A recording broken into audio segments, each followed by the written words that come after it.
තෙරුවන් සරණයි. සම්මදිනාටම තෙරුවන් සරණයි.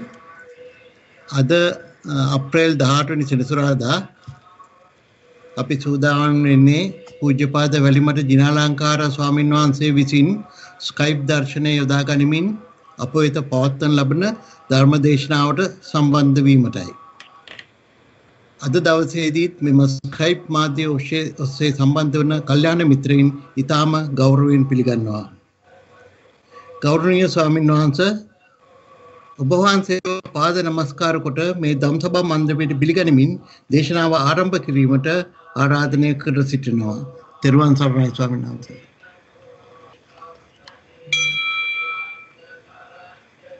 නමෝ තස්ස භගවතු වරහතු සම්මා සම්බුද්දස්ස නමෝ තස්ස භගවතු අරහතු සම්මා සම්බුද්දස්ස නමෝ තස්ස භගවතු අරහතු සම්මා සම්බුද්දස්ස සද්ධාවන්ත පින්වත්නි සෑම දිනාටම තෙරුවන් සරණයි. මේ වෙලාවේ ධර්මයේ අසන්ත ධර්මයේ තරමක් සාකච්ඡා කරන්නට බලාපොරොත්තු වෙන සිටින මේ පින්වතුන්ට මම අද වැඩි යමක් කියන්නේ නැහැ. හැබැයි එකක් කියලා දෙන්න කැමැති බලාපොරොත්තු වෙනවා. මේ තමන්ගේ ජීවිතේ හැම තැනම ගාවලා එක ධර්මයක් එක කාරණයක් ඇඟ හැම තැනම තමන්ට ගාව ගන්නට යොදා ගන්නට යොමු කර ගන්නට අවස්ථාව ලබා දීලා මේ පින්වුතුට මේ කාරණේ කියලා දෙන්න. අද මේ කියන ධර්ම කාරණය තරමක් ගාම්භීරයි. හරි ගැඹුරුයි. ඒක නිසා තමයි එකක් කියලා දෙන්නේ. මේ කියන කාරණය මේ ධර්ම කාරණය සෑම දිනාටම හොඳින් වැටහේවා අවබෝධ වේවා තේරුම් ගන්නට ලැබේවා කියලා අපි මෛත්‍රියෙන් ප්‍රාර්ථනා කරනවා ආශිර්වාද කරනවා. මේ වෙලාවට හොඳ අදිෂ්ඨානයක් හදාගන්න මීට පෙර මම කරලා කියලා තිබෙනා වූ මේ පින්වල බලයෙන් කුසල් වල බලයෙන් මේ හිතන්ට යන මේ කියන්ට යන මේ සාකච්ඡා කරන්නට යන ධර්ම කාරණය ඊ타මත්ම හොඳට මැනවින් මට තේරුම් ගන්නට ලැබේවා කියලා මේ කුසලය ඉදිරිපත් කරගෙන හැම දිනම තනි අදිෂ්ඨානයක් තනියෙන් ප්‍රාර්ථනාවක් හදාගන්න. ඒක මේ වෙලාවේ කුඩා පිහිට වෙනවා. මේ සමහර කාරණා තියෙනවා ඒක නිකන් නව කතා වගේ. කියාගෙන යන්න පුළුවන් චරිත. ඒවා හරියට නව කතා වගේ. ඒවා කියාගෙන යන්න පුළුවන්. හැබැයි සමහර ඒවා තියෙනවා එහෙම බෑ. එහෙම කියන්න බෑ. මේ කියන කාරණයක් අන්නේ වගේ. එක දවසක් බුදුරජාණන් වහන්සේ භික්ෂුන් වහන්සේලාට කතා කරලා කියනවා මේ මහණෙනි මම මේ භික්ෂුන් වහන්සේලාට අද කියලා දෙනවා සබ්බ මඤ්ඤිත සමුග්ඝාතේට සාරුප්පංගෝ භික්කවේ පටිපදං දේසිසාමි. මේක තමයි බණ. සබ්බ මඤ්ඤිත සාරුප්ප. ඒ කියන්නේ සබ්බ මඤ්ඤිත සමුග්ඝාතනය කරන් ගැලපෙන සූත්‍රයක්. ඒ කියන්නේ කාරණයක් කියලා දෙනවා. ඒ වගේ ප්‍රතිපදාවක් කියලා දෙනවා. ආන්න ඒ ප්‍රතිපදාව අහන්න හිතන්න මෙනෙහි කරන්න. තං සුනාත සාදුකං මනසිකරෝත දැන් මේ භාෂිස්සාර දැන් මම කියනවායි කියලා බුදුරජාණන් වහන්සේ භික්ෂුන් වහන්සේලාට මතක් කළා. එහෙම මතක් කරලා දැන් මේ කාරණේ කියලා දෙනවා. මොකද්ද කියන්නේ? සබ්බ මඤ්ඤිත සමුග්ඝාතනය කරන විදිහ. මේ පින්වතුන් තේරුම් ගන්න ඕන වෙන්නේ ඔන්න ඕකයි. සබ්බ මඤ්ඤිත සමුග්ඝාතනය. සබ්බ කියලා කියන්නේ පාලි භාෂාවෙන් ඔක්කොම කියන එක. සියල්ලම. ඔක්කොම. මොකද්ද කාරණය? සබ්බ මඤ්ඤිත. මේ ධර්මයේ තිබෙනවා වචනයක්. ඒකට කියනවා මේ මඤ්ඤිත කියලා. මඤ්ඤණාව කරනවායි කියලා කියනවා. ඒක අපි පින්වතුන් මේක කලින් අහලා ඇති. ඒ වුණත් අදත් අහන්න. වැඩියක් වෙන්නේ නැහැ. එක දවසක් මම වැඩිහිටි ස්වාමීන් වහන්සේ නමකින් ඒ කියන්නේ අපේ පූජනීය ආර්ය ධම්ම ස්වාමීන් වහන්සේගෙන් මම ඇහුවා කාරණයක්. ඒ කියන්නේ ඒ ස්වාමීන් වහන්සේ එක ධර්ම දේශනාවක් පවත්වනවා ස්ථාන 10ක 15ක 20ක විතර එකම බණ කියන. ඒ ස්වාමින් වහන්සේගෙන්ම ඒ බණ අහපු සද්ධාවන්ත අයත් ඉන්නවා. ඒ වගේම ඒ ස්වාමින් වහන්සේගෙන් ඒ බණ එතනම අහපු අයත් ඉන්නවා. වෙන තැන්වල අහපු අයත් ඉන්නවා. ඉතින් මේ ඒ වුණත් ඒ අය එය නැවත කියන ධර්මය ඉපා වෙන්නේ. නැවත කියන ධර්මයේ අයට ඉපා වෙන්නේ. ඇයි? ඒක බණක් නේ. ඒක ධර්මයක් නේ. බුදුරජාණන් වහන්සේගේ ධර්මය ඉස්සර වෙලා කියපු දේ අපිට දැන් ඕන නැති වෙන්නේ ඇයි? අපි ඉස්සෙල්ලා අහපු ධර්මයක් අපිට දැන් ඕන නැති වෙන්නේ අවශ්‍ය නැහැ දැන්. ඒක අවශ්‍ය නැහැ කියලා අයින් කරනවනේ. එහෙම අයින් කරන්න සුදුසුකම් ලබන්නේ මොන වගේ කෙනෙක්ද? ඒ ධර්ම කාරණය හොඳට තේරිලා හිතට වැටහිලා හිතට අවබෝධ වෙලා හිතට පත්‍යයන් වෙලා හිතට ගැළපීලා ගිහිල්ලා තියෙන එක්කෙනෙකුට තමයි ඒකේ දැන් නැති ඕක මෙකමනේ කියලා අහන්න නැති අතාරින්න පුළුවන්. හැබැයි ඒ ධර්ම කාරණේ තේරෙන්නේ නැත්නම් වැටහෙන්නේ නැත්නම් තවතම අහන්න ඕනේ. ඒ ස්වාමීන් වහන්සේගෙන් මම ඇහුවා ස්වාමීන් වහන්සේ එක බණක් එක ධර්ම දේශනාවක් සාමාන්‍යයෙන් වාර කීයක් විතර කියන්න හොඳයි. මේ කියන්නේ වාර 2ක් 3ක් විතර මම හිතුවා. වාර 2ක් 3ක් කියන්න හොඳයි කියලා මම හිතාගෙන මම ඇහුවා කී පාරක් කිව්වොත් හොඳයිද එක බණක්. එක සූත්‍රයක්. ඒ ස්වාමීන් වහන්සේ කියනවා එක සූත්‍රයකින් බණ දේශනාව 100 පාරක් කියන්නේ කියලා. ඒ 100ට වඩා එකම ධර්ම දේශනාව එකම සූත්‍රානුසාරී එකම සූත්‍රයෙන් 100 පාරකට වැඩි කියන්නේ. ඇයි එහෙම කියන්නේ? ඒ කියන්නේ සමහර දේශනාවල් තියෙනවා 100 පාරක් ඇහුවත් කාරණේ තේරෙන්නේ නැහැ. කාරණේ තේරෙන්නේ නැහැ. ඒකට හේතුවක් තියෙනවා. දැන් මේ පින්වතුන් මේ ඔය ක්‍රිකට් බලා කෑම කනවනේ. ඒ ක්‍රිකට් බලා කෑම කන මහත්තයෙකුට ක්‍රිකට් බලා ටීවී බලා නාට්‍ය බලා මේ කෑම කන අයට ඒ ගෙදර ඉන්න නෝනලාට කිසි කරදරයක් නැහැ. මම හිතන හැටියට. එහෙම කරදරයක් නැත්තේ ඒ මහත්තයා හරි දරුවෝ හරි ඒ කන දේ කන්නේ අර නාට්‍යයක් කෑල්ලක් ටීවී එකේ බලා ක්‍රිකට් බලා.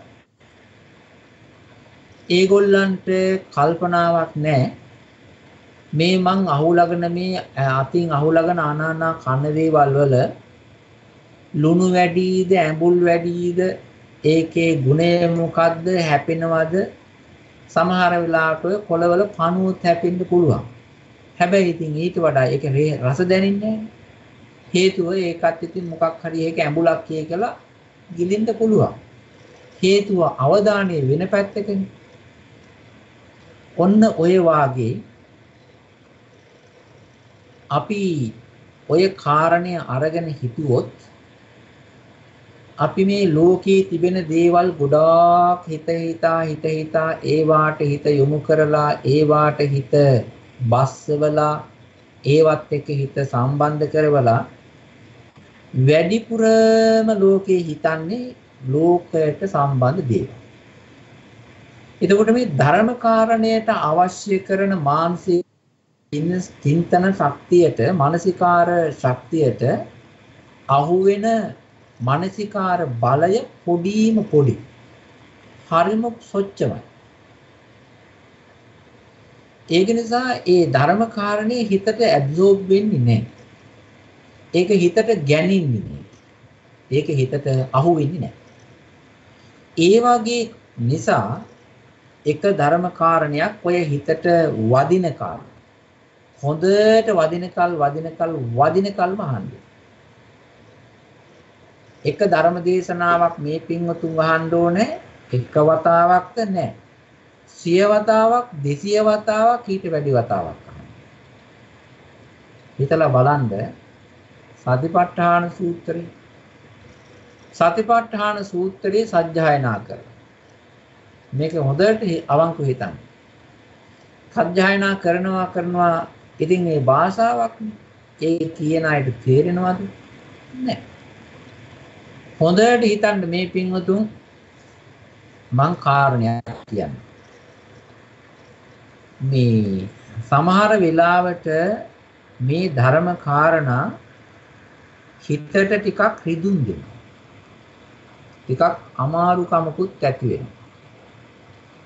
ඇයි මේ ස්වාමින් වහන්සේ මේක අද දවසේ කිව්වේ කියලා එහෙමත් හිතෙන්න පුළුවන්. හිතන්න බලන්න කරණීය මෙත්ත සූත්‍රය මේ පින්වතුන් කොච්චර අහලා තියෙනවද? කොච්චර කියවලා තිබෙනවද? කොච්චර එකකින් බණහලා තිබෙනවද? ඊළඟට කරණීය මෙත්ත සූත්‍රයේ හැම එක්කෙනාටම පාඩම් දන්නවද? මං ඇහුවොත් මෙහෙම හැම එක්කෙනාම දැන් පොඩි කාලේ ඉඳලාම කරණීය මෙත්ත සූත්‍රය අහලා තියෙනවා, රතන සූත්‍රය අහලා තියෙනවා. මේකින් මේක කියවන්න පුළුවන්. ඇස් දෙක පියාගෙන කියවන්න පුළුවන්. අපි ඇහුවොත් මෙහෙම දිට්ඨිංච අනුපගම්ම සීලවා දස්සනේන සම්පන්න. කාමේසු විනය්‍යගේ දං මෙහි ජාතු ගබ්බසෙය්‍යම් පුනරේතීති කියලා මෙහෙම ඇහුවොත් ඊළඟට ඕකට කොහොමද කෙනෙක්ගේ උත්තරයක් දෙන්නේ? උත්තරයක් දෙන්න මොකක්ද අවශ්‍ය වෙන්නේ? උත්තරයක් දෙන්න නම් ඒක අහලා තේරුම් අරගෙන ඉන්න ඕනේ. එතකොට මේ කරණීය මෙත්ත සූත්‍රය, රතන සූත්‍රය මේ කියන්නේ තේරුම් අරගෙනද? තේරුම් ඇතුවද?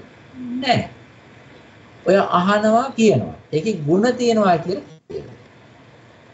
ගුණය අපේක්ෂා කරන තමයි ඔබ අහන්නේ. එතකොට තේරෙනවා නේද මේ සූත්‍රය අහලත් තිබෙනවා, මේ සූත්‍රය කියවලත් තිබෙනවා. හැබැයි හිතේ තැවරිච්ච බණකුත් නැහැ. හිතේ තැවරිච්ච බණකුත් නැහැ. හරියට ඒක කියනවා නම් මේ කෑම පැකට් එකක් අරගෙන, ඒ කියන්නේ තියෙනවානේ පොට්ටනි වගේ බැඳලා කෑම පැකට්. ඒ කෑම පැකට් එකක් අරගෙන රස්නෙට ඒක හොඳට පාර්සලේ ඇඟ තවා ගන්නවා වගේ එකක්.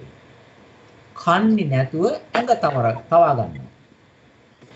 කෑම පැකට් එකකින් ඇඟ තවා ගන්නවා වගේ එකක්. ඒ නිසා මේ ධර්ම කාරණා තිබෙන එක සූත්‍රයක් එකෙන් යන්නේ. දැන් අපිට ඒකේ තේරෙනවා නම් අපිට දැන් මේ වෙනකොට වෙලා තියෙන දෙපෑ යම්කිසි විශේෂත්වයක්. මේ එහෙම වෙන්නේ නැත්තේ හිතට යන්නේ නැති, හිතට එකතු වෙන දෙයක් නැති නිසා. ඒක ගන්නෑ. අන්න ඔය කාරණය මතක් කළා මේ පින්වතුන්ට ගොඩාක්ම කියන්නේ නැතුව මම එක කාරණයක් කියලා දෙනවා. තව එකක් තමයි අපේ මේ පින්වතුන් කෙරෙහි කරුණාවක් තියෙනවා. මෛත්‍රියක් තියෙනවා. හැබැයි ඒක මේ නිකන් අර බොරු සින්දු වලින් නලවන කරුණාවක් නෙවෙයි. අර අම්මලා දරුවෝ නලවනකොට ලස්සන ගීත, ඒ කියන්නේ නැලවිලි ගීත කියන. ලස්සන නැලවිලි ගීතයක් කියලා තමයි අම්මා කෙනෙක් ඔය දරුවෝ නලවන්නේ. කොහොමද කියන්නේ මේ නැලවිලි ගීත තියෙනවා අර හඳේ හාවෝ ඉන්නවා ඊළඟට අම්මා මේ කිරි අරගෙන ඉන්න ගියා ඔය වගේ කතාවල් තියෙනවනේ. ඔය වාගේ නැලවිලි වචන වලින් මේ ධර්ම කාරණා කියන්නේ නැහැ. ඒක නිසා හොඳට හිතන්න තමයි මේ තුන්තුන්ට මේ කාරණේ එකක් වුණත් කියලා දෙන. අම්මලාගේ තියෙන වැඩක් මේ හෙන බත්ගුලි යනවා. ගොඩාක් ලොකු බත්ගුලි යනවා. අම්මගේ අත ලහන් ලොකුයි. ඒ ලොකු අතෙන් හෙන ගුලියක් අනලා අර පුංචි කටක් තිබෙන පොඩි එකාගේ කටේ කවනවා කියන වචනේ පාවිච්චි කරන්න පුළුවන්. හැබැයි ඊට වඩා හොඳයි කියලා හිතනවා මේ වචනේ කටේ කොටනවා. කටේ කොටනවා. හැබැයි ඒ පොඩි එක්කිනාගේ කටේ සයිස් එක පොඩි නිසා, පුංචි කටක් නිසා අර ලොකු අතකින් අනපු බත්ගුලිය කා ගන්න බෑ. ඒක දාගෙන හපන්න බෑ. කට ඇරියම ඒ කටට ලොකු බත් ටිකක් දැම්මම හපන්න බෑ. ඒ කියන්නේ හපන්න නම් මොකද වෙන්නේ? ඒ කට ටිකක් පහළට එබෙන්න තියෙන්න ඕන. දැන් කටේ ඔක්කොම බත් පිරුණාම කට පහත් එබෙන්නේ නැහැ. ෆ්‍රෙෂ් වෙන්නේ නැහැ. හපා ගන්න බෑ. ඒක නිසා වෙන්න පුළුවන් එකක් තමයි හිර වෙන්න පුළුවන්. හපා ගන්නත් බෑ. හිර වෙන්න පුළුවන්. ජීවිතය බේර ගන්න නම් ඒක දාන්න ඕනේ. අහකට. නැත්තම් භාගයක් දාලා ටිකක් කපන්න. අද මම මේ පින්වතුන්ට එක කාරණයක් කියන්න හේතුව නෝකයි. එක එකක් ඉගෙන ගන්න. මෙතන තියෙන වචනයක්. ඒ වචනේ තමයි මේ මඤ්ඤිතේ කියලා එකක් තියෙනවා. මේක ඉගෙන ගන්න මඤ්ඤිතේ. බුදුරජාණන් වහන්සේ දේශනා කරනවා මේ සබ්බ මඤ්ඤිත සමුග්ඝාතනය කරන්නට ප්‍රතිපදාවක් දේශනා කරනවා. මේ දැනට තිබෙනවා ලංකාවේ මේ යන රැල්ලට යන වචනයක් පාවිච්චි කරන මේ අරුණ අය හැබැයි ඒක කොහෙන් ආවද කියලා නම් මම දන්නේ නැහැ. හැබැයි මම අහලා තියෙනවා මේ තරුණ අය භාවිතා කරනවා. ඒ තමයි මොකක් හරි දෙයක් තේරෙන්නේ නැති දෙයක්, ගැළපෙන්නේ නැති දෙයක් කියන්නේ එකට ගලබන්න බැරි දෙයක් කියපු ගමන්ම අහනවා මඤ්ඤන්ද කියලා. එමාලගේ මට වඩා හොඳට මේ පිටුරු දන්න මඤ්ඤන්ද කියලා. මම බැලුවා මේ මඤ්ඤන් කියන එක කොච්චර මේක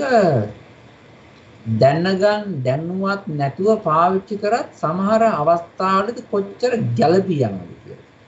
අහනවා ඔහෙට මඤ්ඤන්ද කියලා. මඤ්ඤන් කියලා කියන එකේ තේරුම කියන්නේ මේ ඒ කියපු කතාව එයා දරන අදහස ඇත්ත නෙවෙයි නිකන් මේ වෙන එකක් ගැළපෙන්නේ. මේ මඤ්ඤණාව කියන එකේ ඒ එකක් තමයි තියෙන්නේ. මඤ්ඤණා කරනවා කියලා කියන්නේ මොකක්ද? මඤ්ඤණා කරනවා කියලා කියන්නේ මඤ්ඤණා කරන්නට අවශ්‍ය කරන්නා වූ දේවල් ටිකක් තිබෙනවා. ඒ කියන්නේ මඤ්ඤණා කරනවා කියලා කියන්නේ නිකන් වැරදියට අදහසක් කොටා ගන්නවා, කවා ගන්නවා.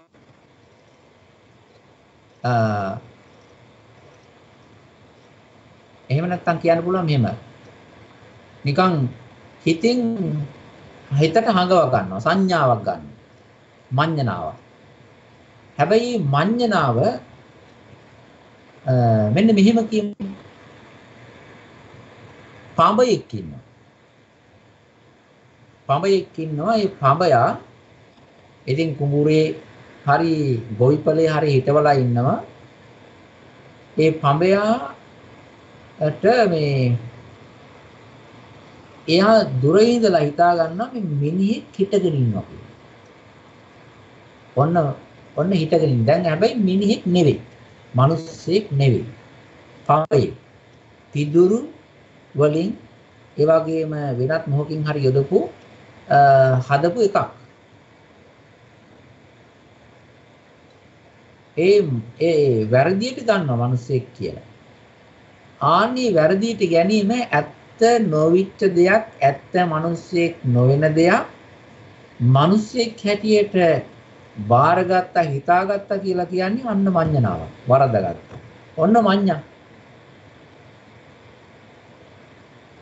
ඊළඟට වෙච්ච නැති දෙයක් උනා කියලා හිතා ගන්න.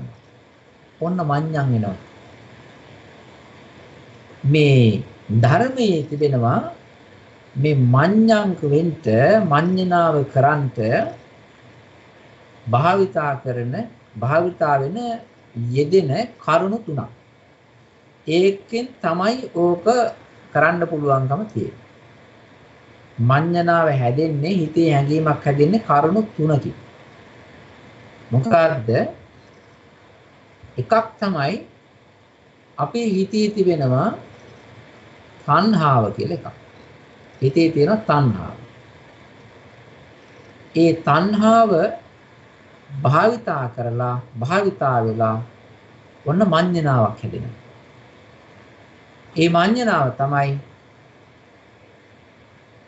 මගේ නොවන දෙයක් මම මගේ කියලා ගන්න යනවා. මඤ්ඤණ නෙවෙයි. ඔන්න මඤ්ඤා. මඤ්ඤණා කරන්නේ එහෙම මගේ නොවන දෙයක් මගේ කියලා ගන්නවා. මගේ නොවන දෙයකට මගේ කියලා අඬනවා. මගේ නොවන දෙයකට මගේ කියලා නඩු දානවා. මගේ නොවන දෙයකට මගේ කියලා හිතාගෙන තරක ගොඩ නගනවා. හිතලා බලන්න මඤ්ඤන් නෙවෙයිද කියලා. මඤ්ඤන් තමයි. ඔය මගේ නොවන දෙයක් මගේ කියලා බාරගන්නේ මොකෙන්ද? මේ තණ්හාව. ඒක නිසා කියනවා තණ්හාව කියන ධර්මයට එකක් තියෙනවා මඤ්ඤං හදන එකක් කියලා. මඤ්ඤණා කරන එකක් කියලා. දැන් ওই තණ්හාව තියෙන අයට මඤ්ඤං. තව එකක් තිබෙනවා. ඔය මඤ්ඤණාව හැදෙන. ඒ තමයි අහංකාරකම්, උඩඟුකම්, මාන්නය. මේ මාන්නයත් ඔන්න මඤ්ඤං. දැන් මේ ඔය තියෙනවනේ තත්ත්ව මාන්න තියෙනවනේ. තත්ත්ව මාන්න. ඉතින් ඒවා මාන්නය කියන එකේ ස්වરૂපය තමයි මනිනවා, කිරනවා කියන එක. මනිනවා, කිරනවා, මෙෂර් කරනවා. ඉතින් මේ මාන්නයට අවශ්‍යයි තවත් ඒ වගේම කෙනෙක්. මං වගේ කෙනෙක් තවත් ඉන්නවනම් එතෙන්ට දාලා තමයි කිරන්නේ. ඒ කියන්නේ බරක් අපි හිතමු හාල් කිරනවා නම් හාල් එක පැත්තකට දාන්න ඕනේ. ඒ හාල් වල බරට තව පැත්තකට මොකක් හරි දාන්න ඕනේ. එහෙමනේ කිරන්නේ. එතකොට බරින් බරනේ. ඒ වගේ මේ මාන්නයට මාන්නෙන් කිරන්න මෙෂර් කරන්න තවත් කෙනෙක් ඕනේ. ඒක නිසා මේ මාන්නේ මම කියලා තණ්හාවෙන් මාගේ කියලා තණ්හාවෙන් ගත්තා. ඊළඟට මම කියලා ගන්නවා මම අමුතු කෙනෙක්. මම බොහොම ශක්තිමත් කෙනෙක් කියලා ඔන්න මාන්නෙන් අහංකාරකමින් උඩඟුකමින් තත්වයක් කොලිටියක් ඉහළ තැනක් දාලා ඔන්න හිතා ගන්න. ඕක කරන්ඩ ඔය කරනවා කියලා කියන්නේ මඤ්ඤණාව අවශ්‍යයි. මාන්නේ අවශ්‍යයි. සමහර අය තණ්හාවෙන් මඤ්ඤණා කරනවා මගේ කියලා. සමහර අය මාන්නේ දාලා මේ මම හොඳ කිරුම්කාරයෙක් කියලා හිතා ගන්නවා. ඔන්න මඤ්ඤණාව. ඊළඟට තව එකක් තිබෙනවා. මගේ ආත්මය කියලා සලකන්ට එකක් තිබෙනවා. එකක් පාවිච්චි කරනවා දෘෂ්ටිය. ඔය කියන්නා වූ තණ්හාවයි මාන්නයයි දෘෂ්ටියයි කියන්නා වූ ධර්මතා තුනට කියනවා මඤ්ඤණා ධර්ම කියලා. ඕවාට කියනවා මඤ්ඤණා ධර්ම කියලා. ඔය මඤ්ඤං වෙන්නේ හිත්වල මේ මිනිස්සුන්ගේ හිත් මඤ්ඤං වෙන්නේ ඕකේ. දැන් කෙනෙක් Tamanට දැන්නොත් මොකක් හරි වරදක් කියලා තිබුණොත් එහෙම බලන්න ඔය තුන් දෙනාගේ මං එහෙම කෙනෙක්ද මට එහෙම කියන්න පුළුවන්ද මම සුළුපටුවෙක් කෙනෙක් නෙවෙයි අනිත් අය වගේද කියලා දැන් Taman අර මාන්නෙන් ඉස්මතු වෙලා මඤ්ඤං වෙලා මේ කියන මේ මඤ්ඤණා හැම කෙනාගේම හිත්වල හොඳට පිරීලා තිබෙනවා. මේ පින්වතුන් ඔය රබර් කිරි කපන ගස්සටින් යනකොට ඒ පළාතක යනකොට රබර් ඔය මේ ගස් තිබෙන පළාත් වලින් යනකොට දැනෙනවා ඇති, පේනවා ඇති මේ ඔය රබර් කිරි කපලා ඒ ගස් වල ලාටු වැක්කිරලා තිබෙනවා රබර් ලාටු. ඒ වගේම නිකන් නාවර වගේ නිකන් වතුර වගේ ඒටියට බැහැලා වැක්කිරලා තිබෙනවා දකින්න. මේ ඔය වගේ තමයි අපේ හිතේ තිබෙන මේ කියන මඤ්ඤණා ගතිය. මේ තණ්හාවේ තිබෙන මඤ්ඤණා ස්වභාවය. මාන්නේ තිබෙන මඤ්ඤණා ස්වභාවය. ඒ වගේම දෘෂ්ටියේ තිබෙන මඤ්ඤණා ස්වභාවය මේ අර රබර් ගස් වල තිබෙන කිරි වැක්කිරනවා වගේ මේ වැක්කිරලා තියෙනවා ස්ථාන කීපයකින්. එකක් තමයි ඇහින් තණ්හාවයි මාන්නයයි දෘෂ්ටියයි වැක්කිරලා තියෙනවා.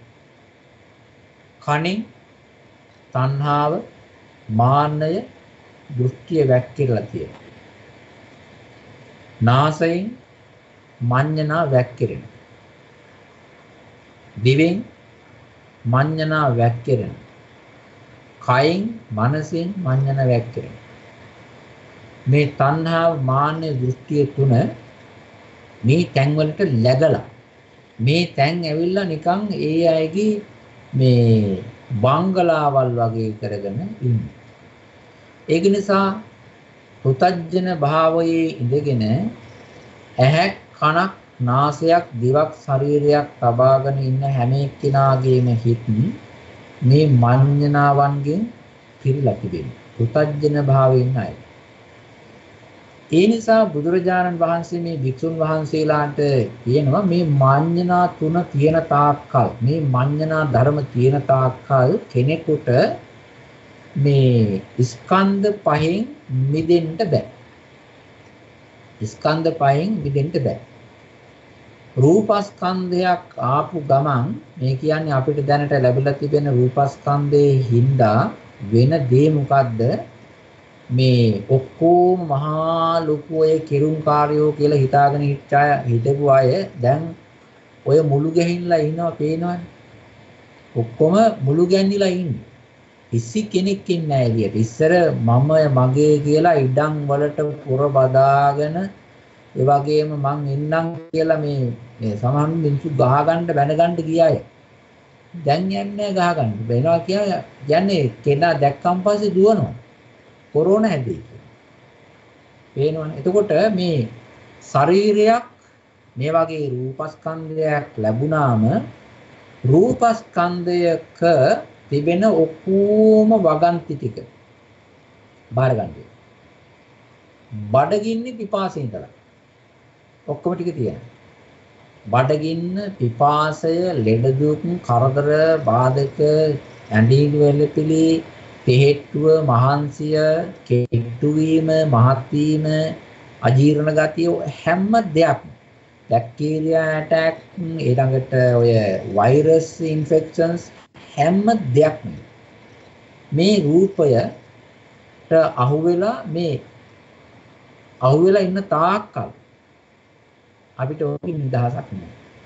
එතකොට මේ කියන ස්කන්ධ පහට අපිට තිබෙන්නේ රූපයක්, ඇඟක් තිබෙනවා, රූපස්කන්ධය, වේදනාවල් තිබෙනවා, සැප දුක් උපේක්ෂා, සංඥාවල් තිබෙනවා, සංස්කාර ස්වභාවයන් තිබෙනවා, හිතක් තියෙනවා, විඥානය කියලා මේ ටික ඔක්කොගේම එකතුව තමයි අපේ මේ ජීවිතය කියලා ගන්න.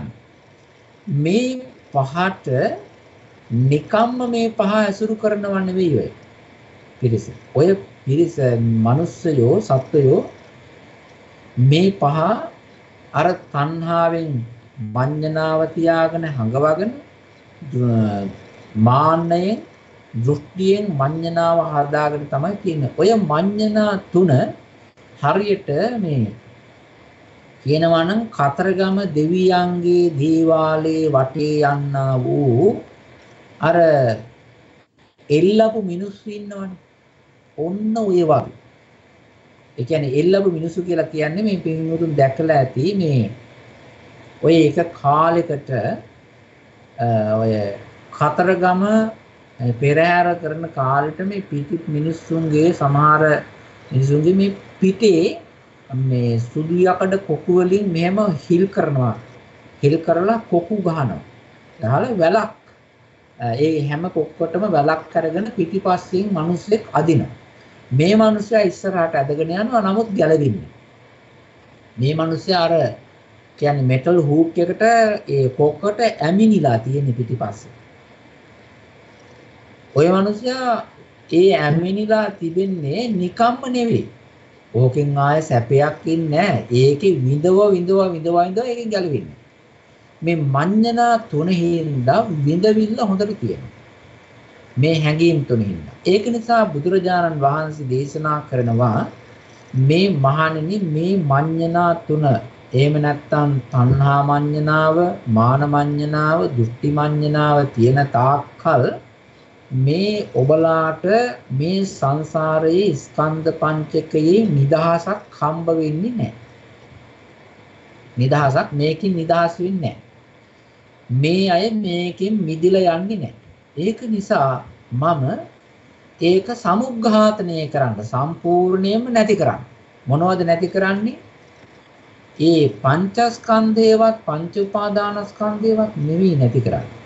බුදුරජාණන් වහන්සේ ඒව නෙවෙයි නැති කරන්න කිව්වේ. මොකද්ද? මේ මඤ්ඤණා තුන. මඤ්ඤණා ධර්ම නැති කරන්නට ගැළපෙන සාරුප්ප ප්‍රතිපදාව.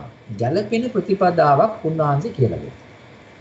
අන්න ඒ ප්‍රතිපදාව අහන්නේ කියලා බුදුරජාණන් වහන්සේ වික්ෂුන් වහන්සේලාට කියන මේ කාරණය හරියම ගැඹුරු. සමහර ඒවා නිකන් ලතාවට මේ රටාවට කියාගෙන යන්න පුළුවන්. මේක එහෙම බෑ. දැන් මේ කියපු මඤ්ඤණා තුන මේ මඤ්ඤම් වෙන ගතිය අපි හිතන විදිහේ ওই ලංකාවේ කියන විදිහේ මඤ්ඤමුත් නෙවෙයි. ඊට වඩා එහාට ගිය ගැඹුරු ගතියක් මේකේ තියෙනවා. දැන් බලන්න බුදුරජාණන් වහන්සේ දේශනා කරනවා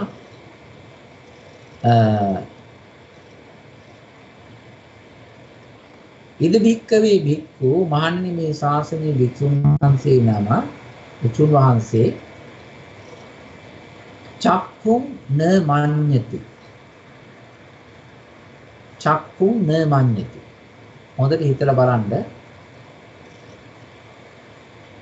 චක්ඛුම් න මඤ්ඤති චක්කුස්මින් න මඤ්ඤති චක්කුතෝ න මඤ්ඤති චක්කු මේති න මඤ්ඤති කියලා කියනවා.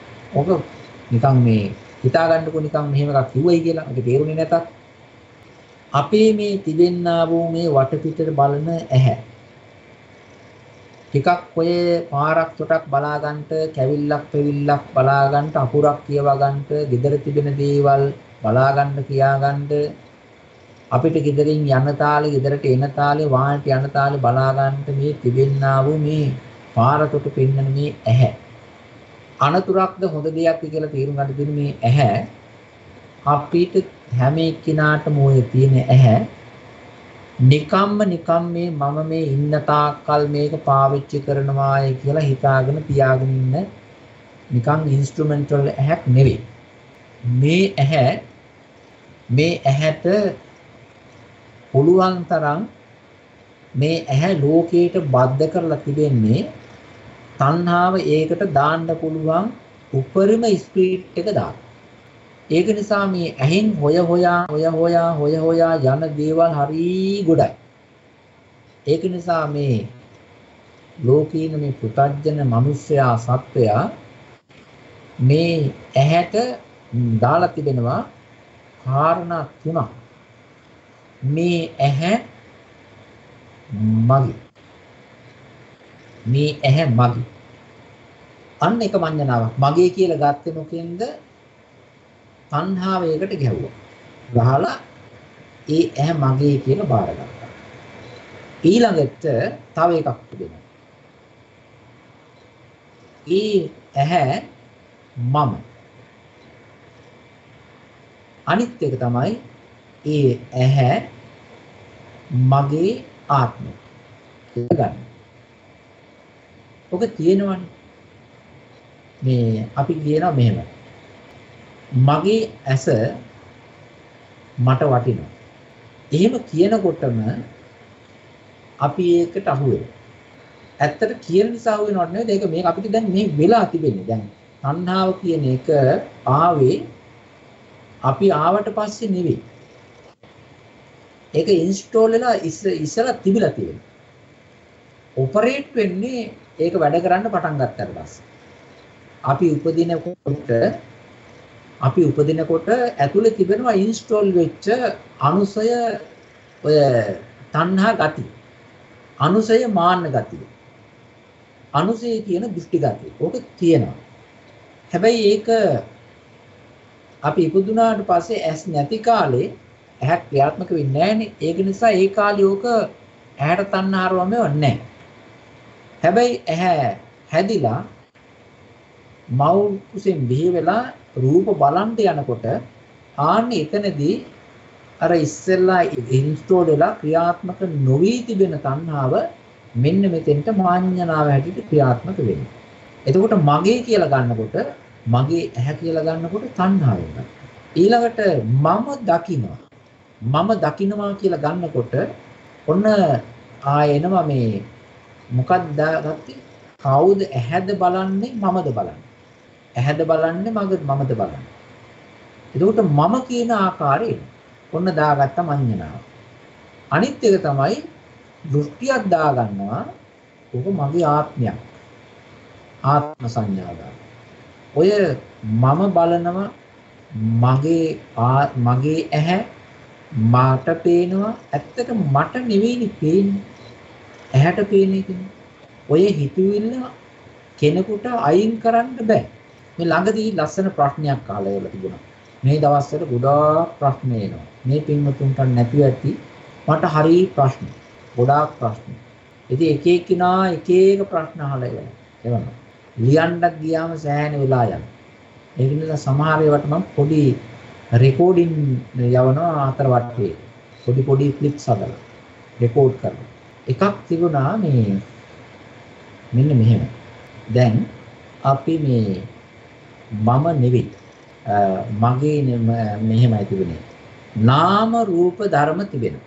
නාමයක් තිබෙනවා, රූපයක් තිබෙනවා, ඊළඟට මේ තිබෙන පඨවි ආපෝ තේජෝ වායෝ කියන ධර්ම තිබෙනවා. ඒක තේරෙනවා. ඊළඟට නාම ධර්ම, චිත්තචෛතසික ධර්ම තිබෙනවා. ඒවත් වැටහෙනවා, ඒවත් තේරෙනවා. ඒ වුණාට දැන් මේ නාම ධර්ම තිබෙනවා නම්, රූප ධර්ම තිබෙනවා නම්, මේ චිත්තචෛතසික ධර්මිය විතරයි නම් තියෙන්නේ. අපි එහෙම හිතාගෙන ඉඳලා මැරිලා යනකොට ආයේ කෙනෙක් උපදිනවනේ. ඒ උපදින්නේ මම ඒ උපදින්නේ කවුද? එතකොට නාම රූප ධර්මයක් නම් විතරක් නම් තියෙන්නේ. එතකොට කවුද ඊළඟ භවයේ උප්පත්තියක් ලබන්නේ? දැන් බලන්න ওই කාරණා දෙක ඒකේ තියෙන්නේ නාම රූප ධර්ම කියන කොටස නිකන් සුතමේ වශයෙන් අහගෙන ඒක නිකන් යන්තම් හිතේ නිකන් පුංචි කෑල්ලක් හැටියට හිතාගත්ත මිසක ඒකේ සම්පූර්ණ ගැඹුරට ගියේ නෑ. ගැඹුරකට ගියේ නෑ. එතකොට නාම රූප ධර්ම තමයි තියෙන්නේ කියලා කිව්වත් එයාට අර මම කෙනෙක් උපදිනව නේද කියන එකකින් බැහැර වෙන්න බෑ. බැහැර වෙන්න බැරි ඒ තරමටම මේක කිඳා බහැලා තිබෙනවා. ඒ නිසා බුදුරජාණන් වහන්සේ දේශනා කරනවා මේ තමන්ට තිබෙන ඇස් ටික ඕක තණ්හා කරන්න එපා. ඒක කරන්න පුළුවන්කම තියෙන්නේ ඇහැ බෙදා බැලීම. හොඳට බලන්න දැන් ඔය මැරිච්ච මිනිස්සුන්ගේ මැරිච්ච අයගේ දැන් දැනට මැරෙනවනේ ගොඩාක් මැරෙනවා. එක රටක එක දවසකට දහස් ගාණක් 1000ක් 2000ක් මැරෙනවා. 100ක් 200ක් මැරෙනවා. ඔය මිනිස්සුන්ට ඇස් තිබුණනේ. එතකොට ඒ මිනිස්සුන්ගේ ඇස් තිබුණාට ඒගොල්ලෝ ඉන්න කාලේ මගේ ඇහැ මට පේනවා මම මේ ඇහැ රැක ගන්න ඕනේ කියලා කොච්චර පොර බැලුවත් මේ පේන්නේ නැති වෛරසයක් නිසා ඔක්කොම ෆේල්. ඔක්කොටම ඇස් නැති වුණා. ඔක්කොටම ඇස් දාලා යන්න සිද්ධ වුණා. ඒ වගේම ඇස් නැති අය කොච්චරක් ඉන්නවද මේ? ඇස් නැති අය හිතනවද මේ පින්වතුන් ඔය ඇස් දාලා යන අයගෙන් එක හැක්වත් නිකන් අනිත් මේ තින්න අයට මේ හයි කරගන්න පුළුවන් වෙයි කියලා. දැන් බැරි ඒ තරමටම භයානකයි. අනිත් එක්කෙනා කොරෝනා හැදුනොත් එක. අනිත් එක තමයි අනිත් ඒ ඇහැ පාවිච්චි කරපු උපතින්ම ඇහැ ගෙනාපු එක්කෙනාටත් ඒ අයිති නැත්තම් එයාටත් දාලා යන්න සිද්ධ වෙනවා නම් එහෙම එකක් මම දාගත්තන් පස්සේ මට කොහොමද ඒක සිද්ධ වෙන්නේ? ඒක නිසා ඔය කරුණ ඔය විදිහට හිතන්න. මේ ඇස් අපි හැම කෙනාගේ මේ ලස්සන බැබලෙන බෙහෙත් ගන්න ඊළඟට ඔය එක එක ලස්සනට හැඩ කරන මේ ඇස් ඔක්කොම ටික අපි ඔක්කොටම නැති වෙනවා. ඒක නිසා ওই කාරණේ දැනගෙන මේ ඇහැ කවදාකවත්ම තණ්හාවෙනුයි මගේ කියලා බරපතල විදිහට හිතන්ට යන්න හොඳ නැහැ. මේක පේන අවස්ථා තිබෙනවා නැති අවස්ථා තිබෙනවා. සමහර වෙලාවට ඇහැ පේන අවස්ථාවේදී මම මට පේනවා මගේ ඇස් කියලා තද බල විදිහට මඤ්ඤණා කර හිටපු එක්කෙනාට ඇහැ පේන්නේ නැතුව ගියාන් පස්සේ අඬන්න සිද්ධ වෙනවා. ඇයි? අඬන්න සිද්ධ වෙන්නේ හිතපු නැති නිසා. මේ ඇහැ එහෙම සදාකාලිකව තියාගන්න පුළුවන් එකක් නෙවෙයි.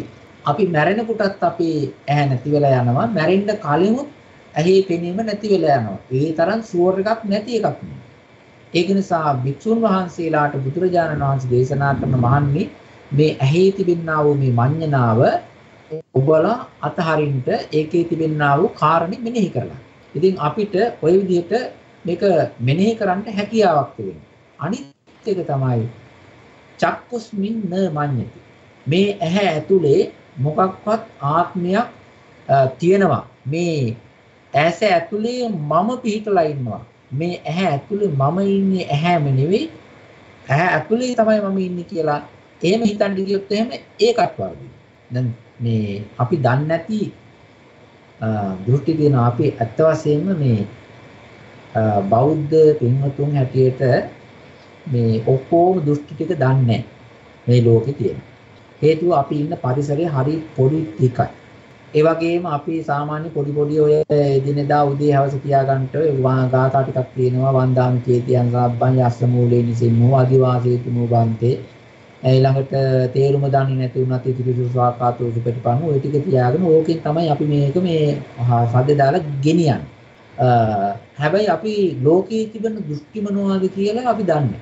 දැන් අපි මේ පාවිච්චි කරන්නා වූ ටික ගිහිල්ලා කොහේ හරි වෙන දෘෂ්ටිකාරයෝ ටික දැම්මන් පස්සේ ඒක ඒගොල්ලෝ ගන්න නැහැ. ගන්න නැත්තේ ඒගොල්ලෝ මේක වෙන විදිහකට හිතාගෙන ඉන්නේ. ඒක නිසා බුදුරජාණන් වහන්සේට නම් ඕම නෙවෙයි. උන්වහන්සේ මේ තිබෙන්නා වූ පාරක් ගානේ, හන්දියක් ගානේ, රටක් ගානේ, ගමක් ගානේ තිබෙන්නා වූ දෘෂ්ටි හොඳට දාන්න. ඒ දෘෂ්ටි අතර මේ මඤ්ඤණාව හරියට තියෙනවා.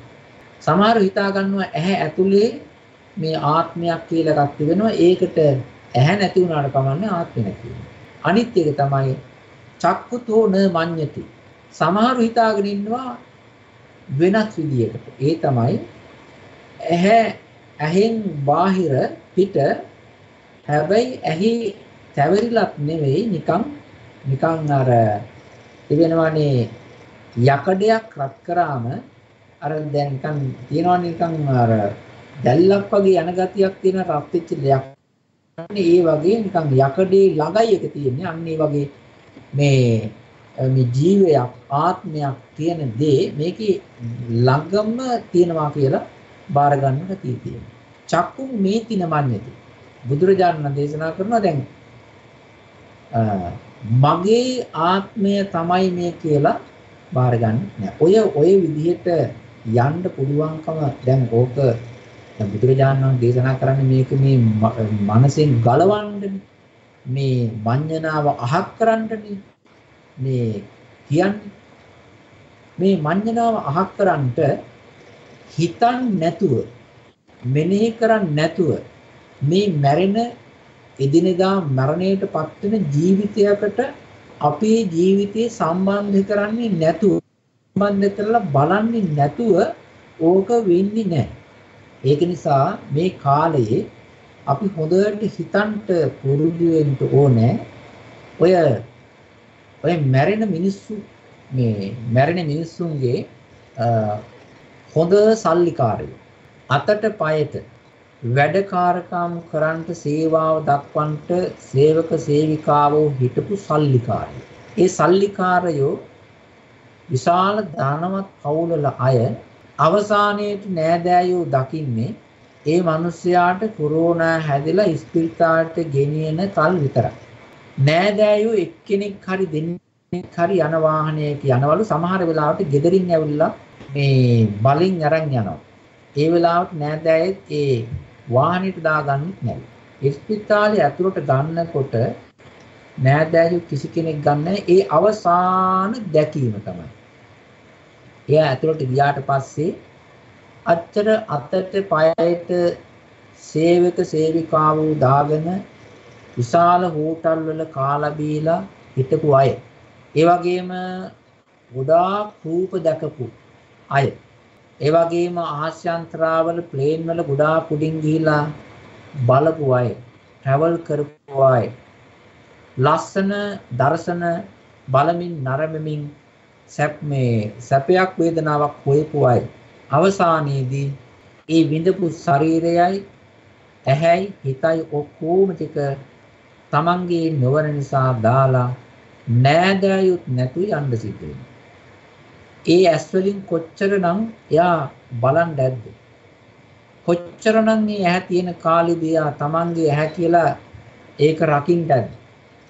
ඒ වගේම කොච්චරනම් මේ ඇහැ හැඩ කරන්න ලස්සන කරන්න ලස්සනට ෆොටෝ එකක් ගන්න කොච්චර ඇහැ හැඩවඩ කරන්න අවසානයේදී ඔක්කොම විනාශ වෙලා ඔක්කොම නිකන් අපරාධේ නැති වෙලාම ගියා.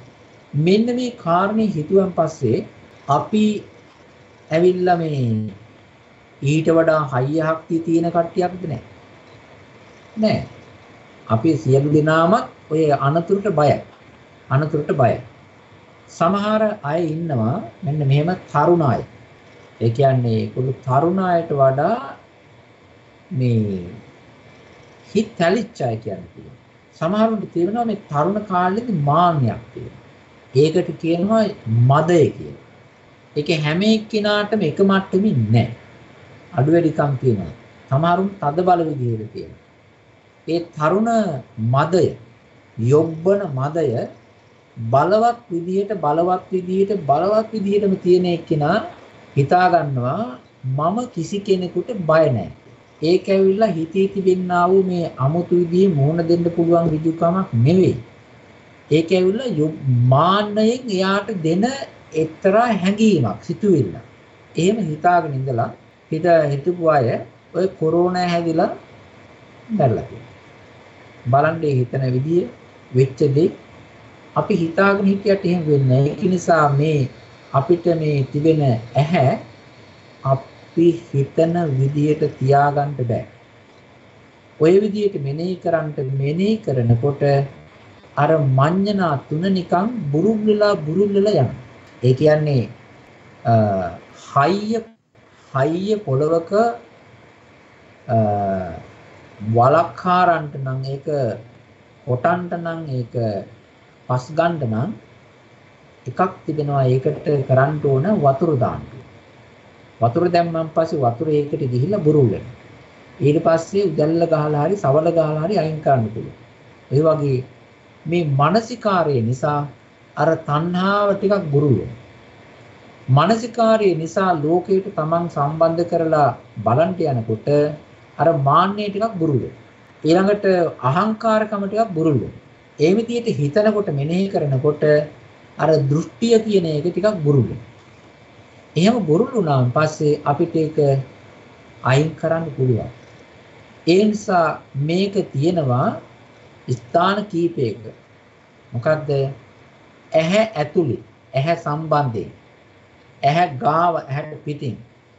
ඒ ඇහැ සම්පූර්ණයි. ඒ විතරක් නෙවෙයි මේ මඤ්ඤණාව රිංගගෙන ඉන්නේ. මේ රූපය, ඇහැට පේන රූපය. රූපය ගන්නවා තණ්හාවෙන් මාන්නෙන් දෘෂ්ටිය. ඊළඟට රූපය ඇතුලේ තිබෙනවා කියලා තණ්හා මාන්නෙන් දෘෂ්ටියෙන් ගන්නවා. රූපයෙන් පරිබාහිරව ගන්නවා. ඒ විතරක් නෙවෙයි. දැන් අපේ මේ ඇහෙන් රූප දැනගන්න චක්කු විඥානය කියලා එකක් තියෙනවනේ. චක්කු විඥානය අස්සට යනවා. චක්කු විඥානය හොඳයි මගේ කියලා ওই විදිහට ගන්න. එතනින් නවතින්නේ නැහැ. ස්පර්ශයට යනවා. චක්කු සම්පස්සයට යනවා. එතනින් නවතින්නේ නැහැ. වේදනාවට යනවා. ওই විදිහට හැම තැනටම මේක පොඩ රිංගලා තර වෙලා තිබෙනවා. මේක ගලවන්ට බුදුරජාණන් වහන්සේ මානසිකාර ක්‍රමය දේශනා කළා. ඒක නිසා මේ කාලයේ ඔය ඇස් ඇති මිනිස්සු මැරිලා යන විදිය, කන් ඇති මිනිස්සු මැරිලා යන විදිය, මහා බලවත් හයිය තියෙන මිනිස්සු මැරිලා යන විදිය. ඒ වගේම ඔය සමහර වෙලාවට ආයතන ප්‍රධාන අය මැරිලා යන විදිය. මහා විශාල ශක්ති සම්පන්න මේ ලෝකේ ලොකු දේවල් කරපු අය මැරලා යන විදිය බැලුවෙන් පස්සේ අපිට තේරුම් ගන්න පුළුවන් මානසිකාරයක් ඇති කර ගන්න පුළුවන්. ඒ තමයි ඒ අය ඔය විදිහට යනවා මං කවුද, මටත් ඕක සිද්ධ වෙනවා. ඊළඟට අපි හිතමු මෙහෙම පැතිල්ල මෙතනින් ආකට ගිහිල්ලා වෙන තැනකට ගිහිල්ලා අපි කොතන හරි තැනක් ඔය වගේ මේ ඇඟක්, ඇහැක්, කනක්, නාසයක්, කටක්, බඩක්, අතක්, පයක්, හිතක් හදාගෙන හිටියොත් මේ මෙතන තිබෙන්නා වූ දේම තමයි අතන සිද්ධ වෙන්නේ. ඒක නිසා අපි මෙතනින් අයින් කරන දේ තව තැනක මට ලැබේවා කියලා යන්න හොඳයි. ඒක ජීවිතේ පැතීම කියන එක, ආත්මභාවයන් පැතීම කියන එක ඊළඟට Tamanට මේ වගේම දුකක් එතන හදලා දෙනවා. අපි ඔක්කොම මේ බනහාගෙන ඉන්නවා කියලා කියන්නේ මේ මිනිස්සු නෙවෙයිනේ, ඇත්තම මිනිස්සු නෙවෙයිනේ. අපි බොරු මිනිස්සුනේ. බොරු මිනිස්සු කියලා කියන්නේ ඇත්තටම මිනිස්සු කියලා එකක් නැහැනේ. මේක නිකන් අර අපි එදිනදා භාවිතාවට කරන්නා වූ සම්මුති සත්‍යයක සත්‍යගතියක් නෙමෙයි තියෙන්නේ. සම්මුති සත්‍යයේ පිටලා භාවිතා කරන්නා වූ දෙයක් තමයි මේ මිනිස්සයා කියලා. එහෙම නැත්නම් අපි මේ ඇත්තම මිනිස්සු జాතියක් නෙවෙයිනේ. මේ ස්කන්ධ පංචකයේ තිබෙනා වූ ක්‍රියාකාරී ස්වභාවය ඉතින් මේ පවතින විදිහක් නෙමෙයි. ඒක නිසා මේ කියන චින්තන ක්‍රමය අපි උඩින් මොනවා කිව්වා මේ මම දේශනා කරනවා, මම කියනවා, මම කතා කරනවා, ඔයක මොන විදියට කියාගෙන හිටියත් අතුලාන්තයේ තියෙන්න ඕනේ මේ ඇත්තටම මම කියලා කිව්වට මේ මම නෙවෙයි කියන එක මතු කරගන්න, මෙනෙහි කරන්න, මේ බාහිරව තිබෙනා වූ සිද්ධීන් අපේ ජීවිතයට එක්කාසු කරගන්නට අපි උත්සාහ දරන්න ඕනේ.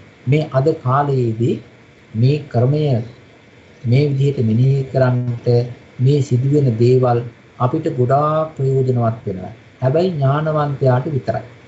ඥානවන්තයාට විතරයි, අනිත් අයට ඒක සිද්ධ වෙන්නේ නැහැ. ඇහි, කනේ, නාසයේ, දිවේ, ශරීරේ හැම තැනම මේ කැවරිලා, ගෑවිලා, බැඳිලා, ලාටු ගහලා තිබෙන්නේ මේ මඤ්ඤණා ධර්ම. ඒක නිසා මේක අදින් නවතින්නේ නැහැ. අපි තවත් අවස්ථාවකදී මේ සූත්‍ර දේශනාව අරගෙන මේක අනුසාරයෙන් තවත් මේ විදිහට සාකච්ඡාවක්, දේශනාවක්, කතා කිරීමක් කරන්නට බලාපොරොත්තු වෙමින් අපි අදට මේ ප්‍රමාණය සුදුසුයි, ප්‍රමාණවත් වෙනවා කියලා හිතාගෙන අපි පින් අනුමෝදන් කරනවා. සෑම දිනාටම මේ සම්බන්ධ වෙලා ඉන්න අයගෙන් සමහරුන්ට මේක අමාරු එකක්, සමහරුන්ට දේශී එකක්, සමහරුන්ට අලුත් එකක්, සමහරුන්ට අලුත්ම අලුත් එකක්, සමහරුන්ට අහලා තේරිච්ච නැති එකක්. හැබැයි අහලා තේරිච්ච නැති දේ අපි තේරුම් ගන්නට නැවත නැවත අහන්න ඕන, හිතන්න ඕන, මෙනෙහි කරන්න ඕන. ඒ සඳහා සෑම දිනාටම මේ ධර්මයේ පිහිට වේවා. රත්නත්‍රයේ සරණින් පිහිටෙන් ආරක්ෂාවෙන් මේ පින්වතුන්ට මේ ධර්ම කාරණා ගැඹුරින් වටහාගෙන තේරුම් අරගෙන ධර්ම මාර්ගයේ ගමන් කොට බුදුරජාණන් වහන්සේ දේශනා කොට වදාළා වූ මේ උතුම් ධර්ම මාර්ගයේ ගමන් කොට කෙලවර මේන් මිදිලා, මේ ස්කන්ධ පංචකයෙන්, මේ මඤ්ඤණාවන්ගෙන් මිදිලා සදාකාලික සැප ඇති නිවනින් සැනසෙන්න ලැබේවා කියලා අපි මෛත්‍රියෙන් ප්‍රාර්ථනා කරනවා. හැම දිනාටම පෙරුවන් සරණයි. සාදු සාදු සාදු සාදු සාදු ස්වාමීන් වහන්සේ. ඔබ වහන්සේට අප්‍රමාණ පින් සිදු වේවා. ස්වාමීන් වහන්සේ අපේ කල්යාණ මිත්‍රයින්ට ප්‍රශ්න අහන්න අවස්ථාවක් දෙන්න පුළුවන් ද මේලාවේ මහ ප්‍රශ්නයක් දෙකක් අහන්න බැරි වෙන එකක් නෑ. වහාට තේරෙනවා අහන්නද බලන්න. එහෙනම් කරුණා කරලා අපේ කල්යාණ මිත්‍රයින් කරුණා කරලා මයික් එක අන්මියුට් කරන්න දැන්. අන්මියුට් කරලා ස්වාමීන් වහන්සේගෙන් ප්‍රශ්නය අහන එක්කෙනා විතරක් මයික් එක අන්මියුට් කරලා ප්‍රශ්නය අහන්න. ඊට පස්සේ ඒක නැවත මියුට් කරන්න. නැත්නම් එහෙනම් මම කතා කරන වචනේ මට බවුන්ස් වෙනවා. මේ මට ප්‍රශ්නයක් තියෙනවා මේ පින්වතුන්ගෙන් අහන්න. ඒ ප්‍රශ්නේ තමයි මම මේ කියාපු මේ කතා, මේ කියාපු කාරණේ මේ අයගේ හිතවලට පොඩ්ඩක්වත් තේරුණාද මේ වචනේ? දැන් මං ඇහුවොත් මේ මාත්‍යා, මේ මහත්මිය, මේ උපාලික මවතුනේ මොකද්ද මඤ්ඤණාව කියලා කියන්නේ කියලා ඇහුවොත් එහෙම තව මාසෙකින් විතර මේ කොරෝනා වෛරස් කාලේ මේක තමයි, මේ කොරෝනා වෛරස් තියෙන කාලේ මේක කියනවා. ඊට පස්සේ දැන් මේවා ඔක්කොම සංසිඳලා ඔය ගිය වෙලාවක කොහෙදී හරි දැන් මම අහනවා මේ මොකද්ද මඤ්ඤණාව කියලා. ඊට පස්සේ දැන් යම් කිසි විදියකින් උත්තරය આવොත් ඔය දිනාලංකාර ස්වාමීන් වහන්සේ කොරෝනා කාලේ මොනවද කිව්වා, මේ හාමුදුරන්ගෙන් තමයි අහන්න ඕනේ කියලා උත්තරයක් ආවොත් ලබනවා. එතකොට ඉතින් මට හිතෙන්නේ මඤ්ඤණ තමයි. මේක තේරුම් ගන්න ඕනේ. මඤ්ඤණාව කියලා කියන්නේ මොකද්ද? තේරුණාද මේ? ඇත්තටම මේක තේරුණාද? මේක තමයි මං අහන ප්‍රශ්නේ. කවුරු උත්තර දෙන්නේ? දේවන් සන්නෑ ස්වාමීන් වහන්සේ. මට නම් තේරුණා ස්වාමීන් වහන්සේ. එක්කෙනෙකුට තේරලා තියෙනවා. මටත් තේරුණා ස්වාමීන් වහන්සේ. දෙන්නෙක් දැන් උඩ දාගත්තා කියලා තේරෙනවා. හොඳයි, මං හිතනවා යම්කිසි එකතුවක්, යම්කිසි වැටහීමක් මේ පින්වතුන්ට එන්න ඇත කියලා. ඉතින් අපි ප්‍රශ්න නැත්තම් අපි නැවත මේ ඊළඟ සතියේ මුණ ගැහෙමු. ඊළඟ අවස්ථාවකදී අනිත් එක තමයි මම මේ කී අවස්ථාවේදී කිව්වේ ස්කන්ධ ධර්මයන්ට ගෝචර වෙන ස්කන්ධ ධර්මයන් වෙනුවෙන් අපේ හිත වැඩ කරන විදිය පිළිබඳව සූත්‍රානුසාරයෙන් ධර්ම විග්‍රහයක් කළේ. අද මේ විශේෂයෙන්ම අපිට තිබෙන මේ පරිබෝධ ධර්මයක්, මඤ්ඤණා ධර්මයක් ඇති වෙන විදිය පිළිබඳව ලොකු දිග සූත්‍රයක පුංචි ආරම්භක කැලලක් මේ කිව්වේ. ඉතින් අපි තව මේ පිළිබඳව විස්තර කතා කරමු. ඉතින් ප්‍රශ්න නැත්නම් අපි අදට මේ ප්‍රමාණයකින් අපි නවත්තමු. ඉදිරියේදී මේ පින්වතුන්ට තව කරුණු කාරණා කොටස් හදන්න දැනගන්න පුළුවන්. අනිත් එක මොන හරි මේ පින්වතුන්ගේ ප්‍රශ්නයක් තියෙනවා නම් මේ මේකට ලියලා දාන්න පැහැදිලි. සමහර ලාට මේ උත්තරේ සපයන්න බෑ ප්‍රශ්නේ පැහැදිලි නෑ. ප්‍රශ්නේම ප්‍රශ්නයක්. ඒ හොඳට පැහැදිලිව ප්‍රශ්නේ දාන්න එතකොට මේක අපිට කියන්න පුළුවන්. ඒක සාකච්ඡාවට ගන්න පුළුවන්. හොඳයි. එහෙනම් සෑම දිනාටම ධර්මාභෝධය, නිර්වාණාභෝධය වේවා කියලා මෛත්‍රී ප්‍රාර්ථනා කරනවා. අප්‍රමාණ පින් ස්වාමීන් වහන්සේ මේ ධර්ම දානමය කුසලය ඔබ වහන්සේ ප්‍රාර්ථනා කරන බෝධියකින් නිර්වාණ අවබෝධය සඳහා උපස්නිය වේවායි පතනවා. ඔබ වහන්සේට ගෞරවයෙන් යොමු කරනවා ධම්ම දේශනාව අවසන් කිරීමට. තෙරුවන් සරණයි ස්වාමීන් වහන්සේ. හොඳයි මේ පින්වතුන් අද ඉතින් කාලය අරගෙන තමන්ගේ ගිව අද සමහර රටවල් සිකුරාදා වෙන්න ඇති සමහරට සෙනසුරාදා අපි ඉන්නේ සෙනසුරාදා දවසේ. ඉතින් මේ පින්වත් හැම දිනම ඉතින් මේ දවසේ මේ වෙලාව යොමු කරගෙන ධර්මයේ අහන්න හිතන් මෙනෙහි කරන්න අවස්ථාව සලසා ගත්තා. අපි බැඳලා ඉන්නා වූ ගැඹුරු ප්‍රශ්නයකට අදාළ වෙච්ච කාරණයක් මේ මතක් කරේ. මේ ධර්ම කාණ්ඩය මේ බණ ඇසීම තුළින් උපදවාගත් සියලු කුසල් බලයෙන් ඒ වගේම හැම දිනාටම සැනසෙල්ලක් වේවා. මේ සංවිධානය කරගන්නා වූ පින්වත් අපේ මහත්මයලා ඒ වගේම තරුණ පින්වතුන්ට හැම දිනාටම නිදුක් නිරෝගී භාවයේ සැලසේවා. ඒ වගේම ආරක්ෂාව රැකවරණය සැලසේවා. ඒ වගේම කොච්චර ආරක්ෂාව රැකවරණය තිබුණත් ඒවා තුළ ඇලෙන්නේ නැතුව බැඳෙන්නේ නැතුව මේ අපේ ඇහැ කන නාසය දිව ශරීරය කියනා වූ මේ ලෝකයට සම්බන්ධව කටයුතු කරන්නට මේ ලැබිලා තිබෙන දේවල් නිත්‍ය ස්වභාවයක් නැති අපි නිකම් බොරුවට හේතුවට බොරු මානසිකාරයකින් ග්‍රහණය වෙලා ඉන්න ආකාරය හොඳට තේරුම් අරගෙන මඤ්ඤණා ධර්මයන්ගෙන් මිදලා සෑම දිනාටම චතුරාර්ය සත්‍ය ධර්මයන් අවබෝධ කරගෙන අමා මහ නිවෙන සැනසෙන්න ලැබේවා කියලා අපි ඕ මෛත්‍රියෙන් ප්‍රාර්ථනා කරනවා. සෑම දිනාටම තෙරුවන් සරණයි. සාදු සාදු සීලවන්තං ගුණවන්තං පුඤ්ඤක්කෙත්තං අනුත්තරං දුර්ලභේන මයන්තං පස්සතුං වන්දිතුං වරං සාරිපුත්තාදි තේරාණං ආගතං පටිපාටියා ශබ්දා සීලං දයාවාසං බුද්ධ පුත්තං නමාමහං. තිරුවන් සරණයි ස්වාමීන් වහන්සේ. ගොඩක් පිං ඔබ වහන්සේ.